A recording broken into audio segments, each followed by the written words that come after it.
The Only Day by naturalbornderpy. Wednesday, 26th, 8 o'clock p.m. Sweet Apple Acres had itself a new guest today.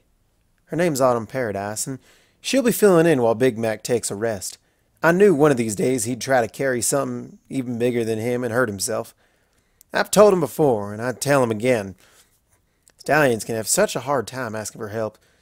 But heck, even I've done silly stuff like that.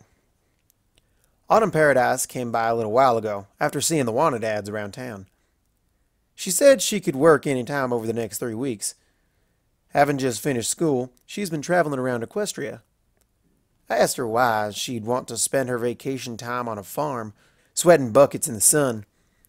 At that, she smiled and said, "Yeah, I thought it'd be fun to try." Well, she's not wrong on that account.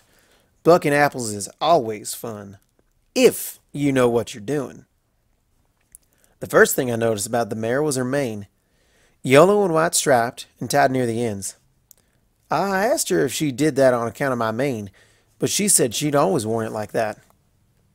I like this mare already. We started the day early, and after I passed down the family secret bucking technique, free of charge this time, Autumn took to the chore with ease. I might have labeled her as a tad uppity once we'd met. She said she'd been studying for some degree or whatnot for years, ending with an essay thick enough to prop open a barn door.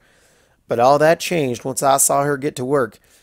That mare's not afraid to get her hooves dirty or her mane in a tangle. I wonder if we're related. "You ready for lunch, Autumn?" I asked around midday, as she kicked away the last couple of apples from a tree. She turned to me, breathing hard. "Already?" Needless to say, that girl got herself 2 desserts that afternoon. During lunch, I asked her about herself, soon discovering she's the type that takes a bit of gentle poking to get more than a few words from. Manhattan's where she's from. Lived there all her life. She told me she planned to write a book one day. What about, she didn't know yet. She says she likes Ponyville well enough, and I told her when she had the time, I'd show her around the place. Our town might seem small compared to the likes of Manhattan, but I thought maybe ending our tour at Twilight's bright and shiny new castle might earn us some points.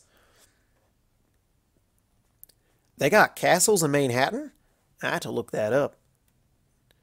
"After being kept so busy with school, I felt the need to try something different," Autumn told me, as we made our way back out into the field. "Something new. Maybe something a little reckless." I cocked my brow. "You call apple bucking reckless?" She giggled. "No, not really. I mean traveling alone. I've never left home for this long before, but once I start my job, I doubt I'll have that much time to myself. If you have the time, you should use it as best you can. Never waste a day, my dad used to say." I nodded. "That's some sound advice, Autumn. You ready for round 2? And with only a gentle grin out of her, I know she was ready for more. Heck, I really like this mare. Maybe I'll try and convince her to stay in town for a while. Wednesday, 26th, 8 o'clock p.m. Sweet Apple Acres had itself a new guest today. Her name's Autumn Paradise, and although she might act a tad peculiar from time to time, she seems practically made for apple bucking. "Good morning, Autumn," I started, meeting her outside the barn. "You ready to start the day?" She smiled and nodded. "Sure am. Where are we starting today?" She's got drive, I thought. Let's see how well she bucks apples. "We'll start in the south field and work our way around." Her smile dropped a bit. "Haven't we done that field already?" "Nope, it's ripe for the picking." She opened her mouth to say more, then trotted ahead of me. I hadn't even shown her the lay of the land yet, but she found the area I was talking about only a minute later. At the head of the field, she stopped and took in the view. Such a thing I wouldn't have mentioned at all. Some mornings, With the sun up and its bright rays warming each apple tree, I can stand and stare for 5 minutes straight, the fruits of my family's labor from miles around. Only, instead of anything like that, Autumn's staring at our trees as if one might start tap dancing on the spot. I strolled up beside her. "You all right, Sugar Cube? I know it might look like a lot, but if we work together, it shouldn't take us more than a day to get done." She didn't turn to me. "But we've already done these trees. We did them all." "What are you—" I started, but before I could say any more, she went to the first tree in the field and stood by its side, shaking it with her hoof. A single apple fell by her side, and she picked it up, studying it like some foreign object. She held it out to me. "Is this some sort of joke your family plays? When I left here yesterday, all these trees were empty." I shook my head. "But you weren't here yesterday." "Yes, I was. And we spent most of the day in this field." I chuckled. I don't know if it was first day jitters or if the first mare to answer our water dad happened to have a couple screws loose. Either way, I was going to have a story to tell Big Mac later that day. But I still needed help if I wanted to get all the chores done in time. I held a leg out to her. "Look, don't go getting intimidated. I'll show you the best way to buck, and I'm sure you'll—" While I spoke, Autumn did a quick spin and shot out both back legs, hitting the nearest apple tree in the sweet spot. In that one kick alone, most of the tree's apples fell to the dirt, leaving 6 lone apples left on the branches. My mouth dropped. "You bucked apple trees before?" She huffed a bit of mane from her eyes. "Yes, yesterday." "Where?" Autumn ignored my question and gathered the buckets by the head of the field. Each time I tried to explain what to do next, she seemed one step ahead of me. I shouldn't complain. Really, I shouldn't. A good worker is a good worker, even if said worker acts a little strange. Maybe it's nerves. Maybe in a few days' time, I'll get to know her better. Regardless, we had a lot of trees to do and a very full day ahead of us. Odd introductions aside, for all her hard work, that girl got herself 2 desserts that afternoon, even if she looked at the second helping like some bowl of poisoned soup.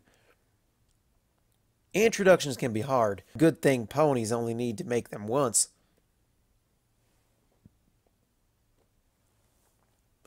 Wednesday, 26th, 8:00 p.m. Sweet Apple Acres had itself a new guest today, although I can't say I'm too happy about it. When I met her a week ago, she seemed nice and excited to get to work. The mare I got today didn't seem much the same. Her name's Autumn, by the way. Hard to say if she'll be coming back tomorrow. I saw her coming up the trail to the house, and even before I opened my mouth, she already asked me a question. "What day is it?" she said bluntly, as the sun suddenly didn't feel as warm as it should have. I rubbed at one leg. "Well, it's Wednesday." I paused. "You ready to—" "Start the day in the south field and work our way around?" Her voice was tense, and as she took a step towards me, I nearly took one back, instead keeping my ground. I slowly replied, "That was the plan. You okay, Autumn?" She angled her head to stare at the fields behind me. "No, not really." Her eyes found mine again. "The trees in the south field are full again, aren't they?" I think I might be working alone today, I thought. "Yep, that's why they need to be bucked." Autumn gazed at the ground and muttered, "Yesterday was Wednesday. The day before that was Wednesday. Now today is Wednesday. The same Wednesday." I rubbed at my leg again. "You need a glass of water or something?" "I need time," she told me. "I need some time to think."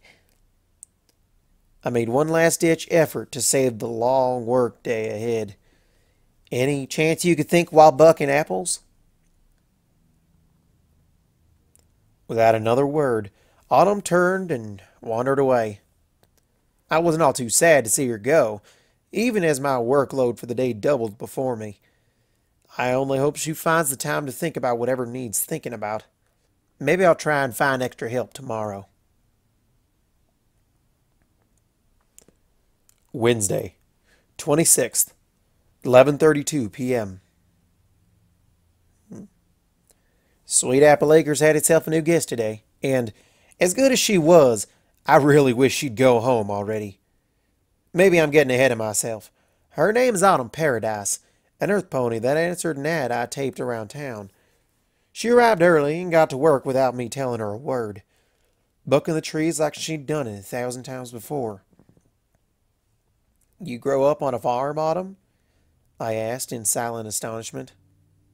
No, she replied, and from then on I knew she wasn't the most talkative of mares. But that's fine. Not everyone needs to chat away the day. As long as she got the work done, she could keep her lips as sealed as she wanted to. If only she'd left after the work was done.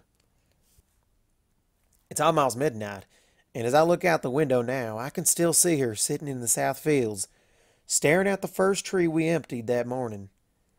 I went down to her hours ago and asked if she wanted to go home, or at least come inside to warm up. To that she said, I'm waiting for the apples to come back. I couldn't help but chuckle. You might be waiting a while, hun. She wouldn't take her eyes from the tree. No, they'll be back at midnight. If I'm still here, that is. So far, I haven't been awake at midnight. Weird or not, good workers are hard to find.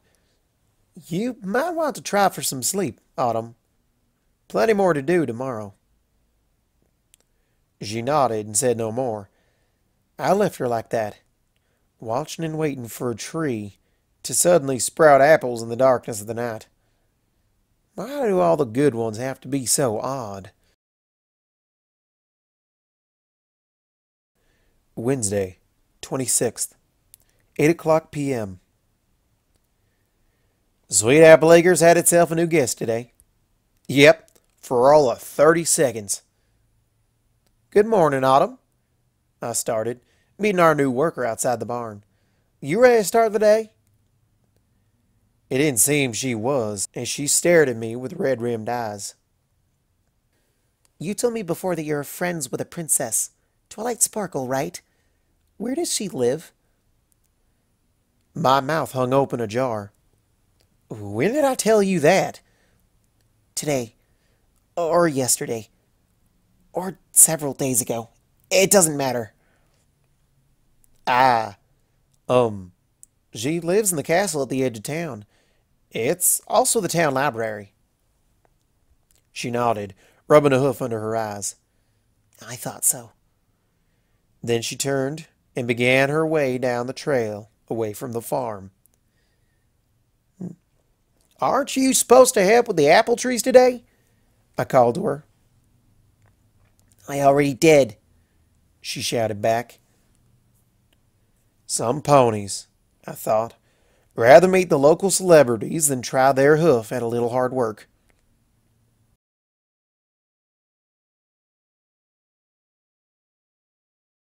Wednesday, 26th, 7 o'clock a.m. Sweet Apple Acres had itself a new guest today, and I hope she enjoys the 3 months of community service she earned herself. I woke early in the morning to the sound of chopping from the fields. The sky was still dark and the stars were still busy twinkling away. Carrying a lantern, I wandered out to the source of the noise and found a half a dozen apple trees sprawled out along the dirt, hundreds of wild axe hits around their trunks. Autumn Paradise? I asked, keeping my distance from the mare with the axe held firm in her jaw. She slowly turned to me, and then went right back to hammering on the latest tree to receive the axe's wrath. By the blade's dull shine off the moonlight, I knew she must have taken it from the barn. It was hard to tell in the gloom, but if I didn't know any better, I'd say she was crying. She was hammering at them so hard, I'm pretty sure I saw blood on her lips. "What are you doing?" I yelled at her. She let the axe fall to the ground and sucked in some air. She sat beside the axe and glared at me. "You won't remember any of this tomorrow." I huffed out both nostrils. You bet I will. What makes you think you can just come here and chop down our apple trees? She laughed softly, sending a chill up my spine. "Because I've become rather sick of bucking apples, actually." She must be a few planks short of a barn, I thought, carefully scooting the axe away from her. Autumn looked down at me, and I could barely recognize the pleasant mare I'd spoken to only a week or so ago. Fresh tears spilled down her cheeks as she quivered out of breath. She asked me, "Why can't I find a way out?" Wednesday, 26th, 8 p.m. A mare named Autumn Paradise was supposed to help out at the farm today. She never came. That'll teach me not to take the first pony that offers their help. I saw her around town later in the day, but pretended not to notice her. Wednesday, 26th, 8 p.m. A mare named Autumn Paradise was supposed to help out at the farm today. She never came. That'll teach me not to take the first pony that offers their help. I saw her around town later in the day, but pretended not to notice her. Wednesday, 26th, 8 p.m. A mare named Autumn Paradise was supposed to help out at the farm today. She never came. That'll teach me not to take the first pony that offers their help. I didn't even see her around town today.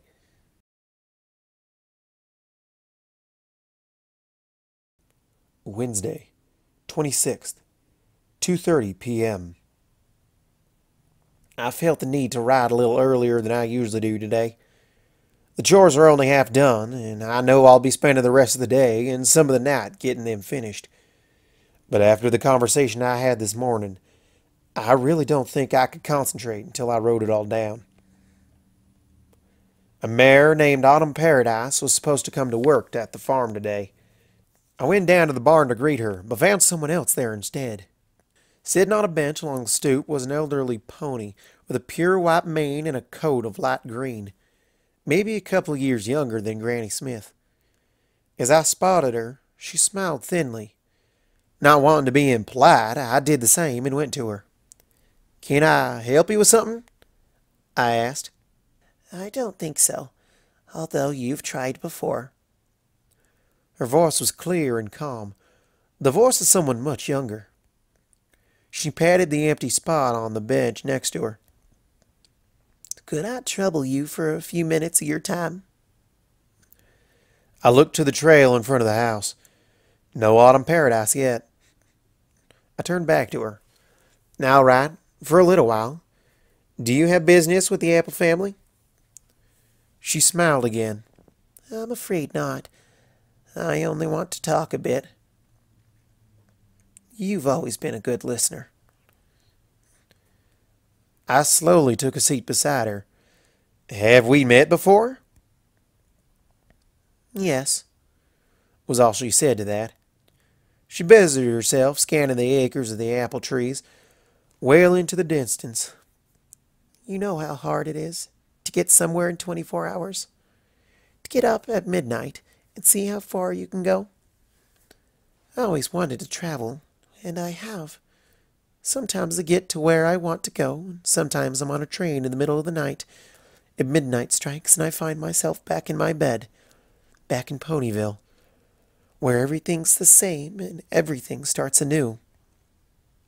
My family lives in Manhattan. If I'm lucky and start early, I can spend a total of 91 minutes with them. I get to their doors and hammer on them. I know it's late, and I know they're tired, and don't understand why I've come so far to see them like I have, but I do. And when they answer, I hug them tight, and I make them stay awake until the next day, until I'm brought back here again.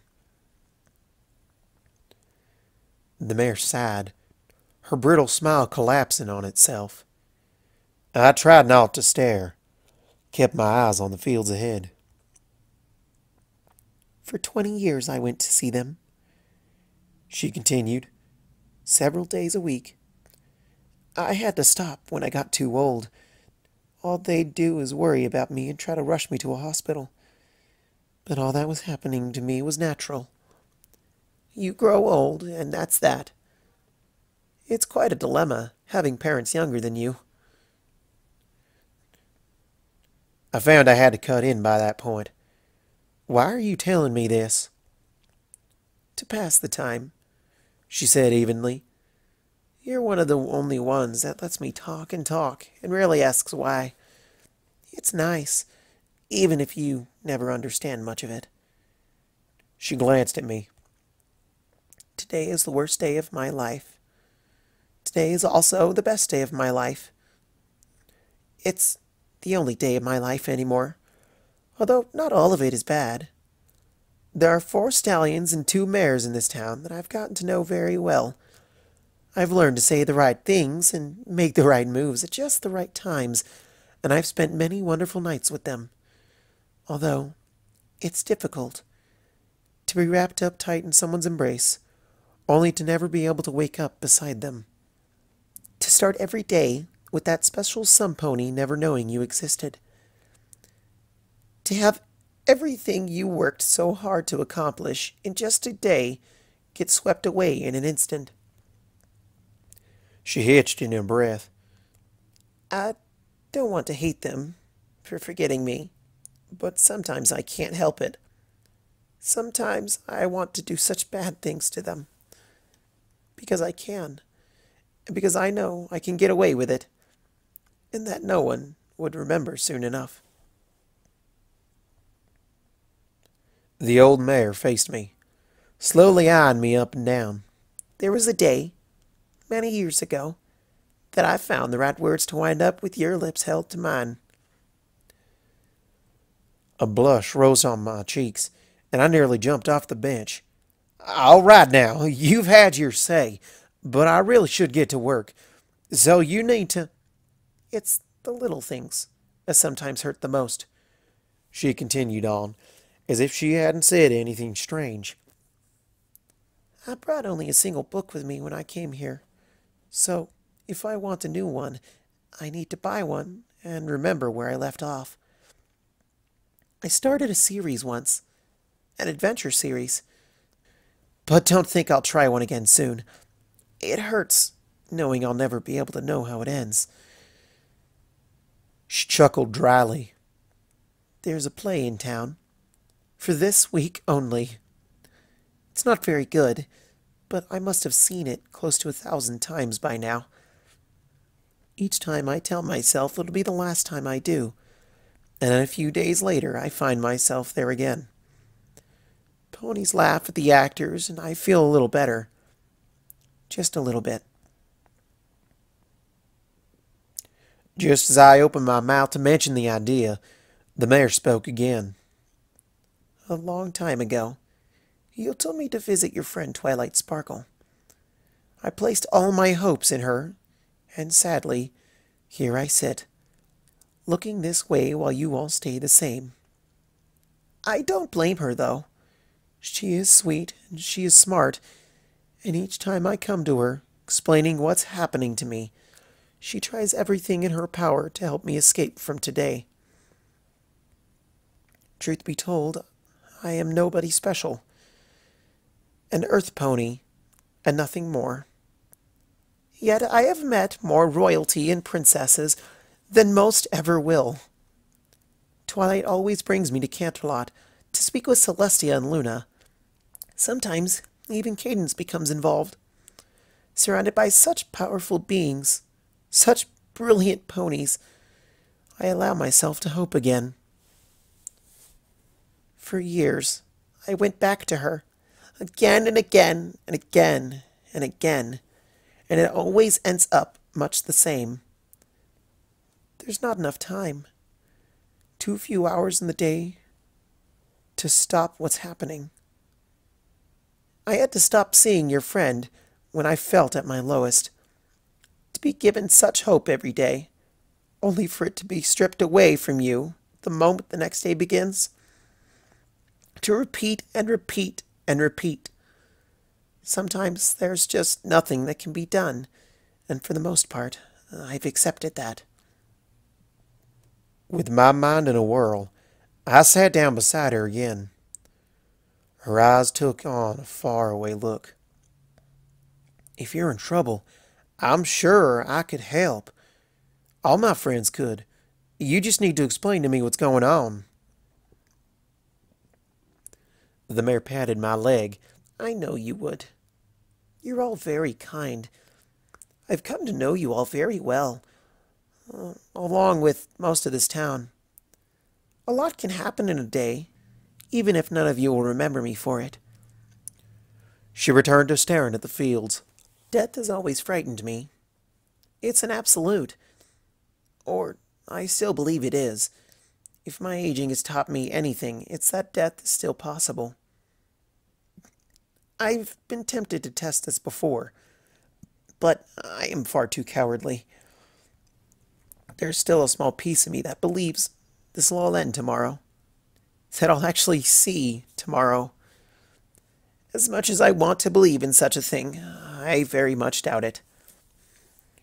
Her eyes began to water. Perhaps the hardest part is knowing that I'll never leave a mark on this world, and no one will ever remember my name or call me a friend. Anything I do will only be erased by the next day. I'll never write a book or finish a song or even flesh out a single idea. None of anything I think of will ever be recorded.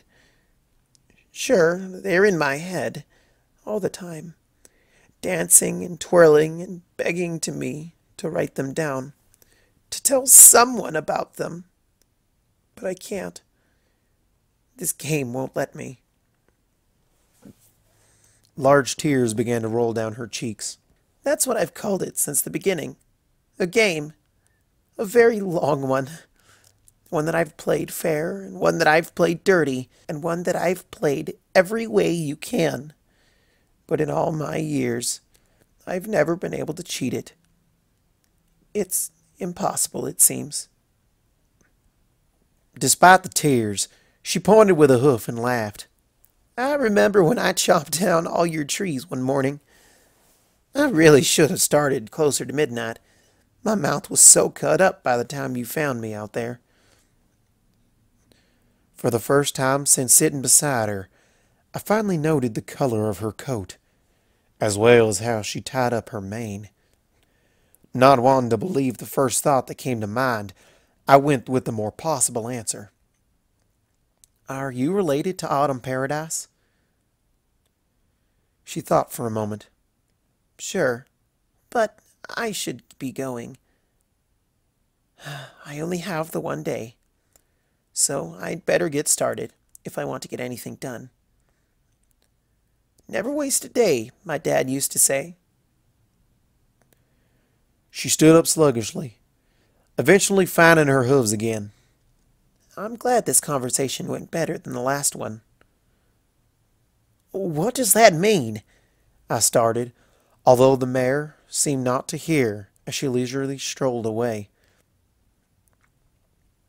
I watched her go, and then waited for Autumn Paradise. I gave her 20 minutes, and started the chores myself, the whole time pondering on the conversation I just had. Something told me I wasn't done with that mare.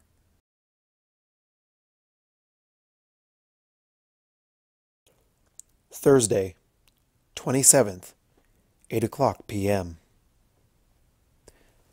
I went into town for supplies and saw a gathering of ponies in the field. From the street, I could see Twilight and the rest of my friends standing side by side and looking down. I crossed the street and went to them, hopeful I could convince some of them to help around the farm. That Autumn Paradise never did show up. "Hey, Twilight," I greeted. "What are all you ponies doing here?" Twilight turned to me. Someone died last night. An older mare, sitting on a bench near the center of town. Ponies are saying she was watching the sun set when she passed away. Twilight was about to say more, but I cut her off as I pushed through the small gathering of ponies. At the edge of them, I found what they were looking at, and my heart sunk. In a hastily made coffin was the older mare from before, her white mane left hanging on her shoulders, and a gentle smile on her face. I slowly went back to Twilight. I know that mare. I only talked to her yesterday, but she wasn't making much sense, but she seemed nice. Twilight nodded solemnly. That's what ponies have been telling me, that no one ever saw her in town until just yesterday. I was working on an experiment I thought would take most of the day, and that mare just knocked on my door and told me what needed to be changed. Then she said she had more to do and left. I viewed the rest of the crowd, most whispering between themselves. Must have been close to half the town in that small field. Rarity came to join us. She did something for me, too. Right when the shop opened, she came inside and gave me a roll of fabric I'd been hunting for days around town. When I tried to pay her, she said my thanks were enough, and that she'd have the money back tomorrow. I even heard yesterday afternoon she stopped Scootaloo from getting into an accident on her scooter. She hit a bump in the road, and that old mare had already set up a small hill of pillows for her to fall into, she bought from a store. How she knew what Scootaloo was going to do, I have no idea. I asked Twilight, "Is that why everyone's here? Because she did something for all of them in one day?" She nodded. I guess so, Applejack. You said she talked to you too. What did she say? That I was a good listener and that she wanted to be remembered. Rarity said, With how many ponies there are here, I think she will. What was her name again, Twilight? I can't seem to recall. Autumn Paradise. That was what she told Applebloom when she added that extra plank to her clubhouse. She said it wasn't all that safe to begin with. I felt the air escape my lungs. Autumn Paradise? Twilight tilted her head at me. Yeah. Are you all right, Applejack? I went to the coffin again, my eyes welling up with tears. The more I tried to understand, the more I couldn't comprehend. I set two hooves on the wood, my tears spilling along the ground. I'm glad you finally got to see tomorrow.